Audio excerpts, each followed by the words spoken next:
ইউনূস আলাইহিস সালাম মাছের পেটে বসে চিৎকার মেরেছিলেন, লা ইলাহা ইল্লা আনতা সুবহানাকা ইন্নী কুনতু মিনাজ জালিমিন। তিনি বলছিলেন, আয় আল্লাহ তাআলা, আমি তোমার প্রশংসা করছি, তুমি ছাড়া উপাস্য নাই, মাবুদ নাই। আমি তোমার পবিত্রতা ঘোষণা করছি, আমি তো জালিমদের অন্তর্ভুক্ত হয়ে গেছি। বাস এতটুকুন কথাই বলেছেন।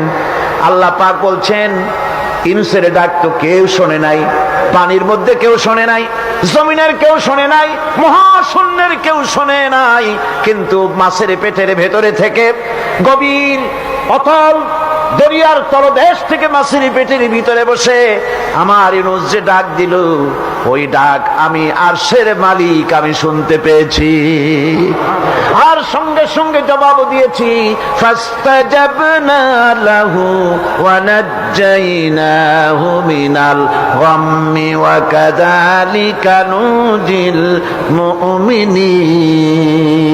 ডাকের সাড়া দিলাম, বিপদ দিয়া বাঁচায় দিলাম।